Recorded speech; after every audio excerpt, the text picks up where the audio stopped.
yesterday early in the morning. You were not in the studio, Silindelo. Good morning. You were up and about in Dobsonville and then at Baragwanath Hospital. And then I saw you by late yesterday. You were at Park Station, which is another hub of bus transport. Let's just wrap the day yesterday. We saw the bus drivers largely adhering to the strike. There was no bus services yesterday at all. Indeed. Of course, yesterday we saw thousands of commuters who had to make, alternative arrangements for transport because the bus services, the bus unions were adamant that, there will be no running buses, and basically some 17,000 bus drivers downed tools.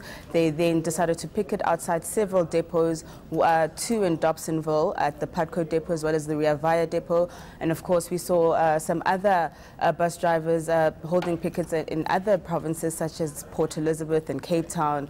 And basically they're adamant that they want an 8% increase. Now, of course, bus services have said that they're going to extend bus tickets, because some people actually buy their bus tickets in months in advance, so they really haven't budgeted for the strike. However, as we go into the second day of the strike, we expect bus unions as well as the employers to go back to the negotiation table, and the CCMA has actually been roped in to try and resolve this impasse. We saw long queues yesterday of commuters that you're referring to and people waiting. We also saw school children in different parts of the country affected differently. One would hope by today they've made alternative plans, and the taxi industry, although they say they don't see this as an opportunity, they must be smiling.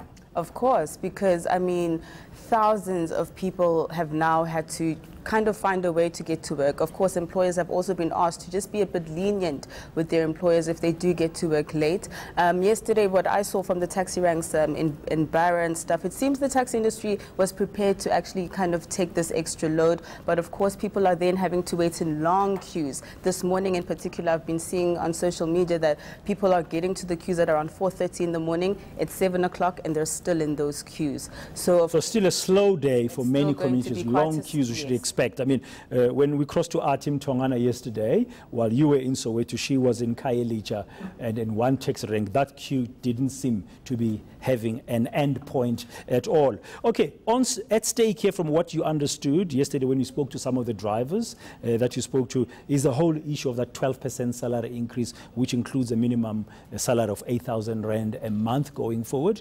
And they seem to be very adamant they will not stop the strike until there's a solution. Is that the sense you got as well? Indeed, that is the sense I got as well. I spoke to the majority union, Satau, and they're saying that their bus drivers are barely surviving on the 6,000 Rand that they're getting right now. They can hardly pay for their their children's school fees or feed their families. And they're working up to 17 hours in a day. And they're saying that the employers are actually just being unreasonable and they're being stubborn. And what they're asking for is just a living wage for their bus drivers. They're also, on top of this wage increase that they're looking for, they're also looking for better working conditions. They're saying that those night shift works, they should be a 6 to 6 basically, and not 8 o'clock to 3 o'clock in the morning. They're also saying that they want 2 drivers for those late shifts, and they're saying that the employers don't want to pay for a second driver, which means they're actually exploiting workers at this point. Okay, now your sense, we interviewed yesterday morning Mr. Gary Wilson of the Bargaining Council.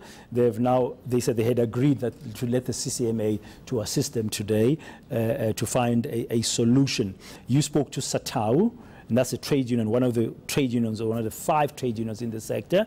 And do you think they can barge? Is there a position the way they can compromise 12% or 8,000 Rand minimum, 7% to 7.5%? Did you get a sense that maybe there could be a midway of sorts? Negotiations, after all, as Nelson Mandela told us, are also about compromise. Exactly. So somebody is going to have to compromise here. In fact, both parties are actually going to have to compromise. But it seems the bus drivers are adamant that they want this 8%, and they've embarked on the strike because they know that the employers' pockets are being hurt at this point, and they're saying this is their only bargaining chip that they have.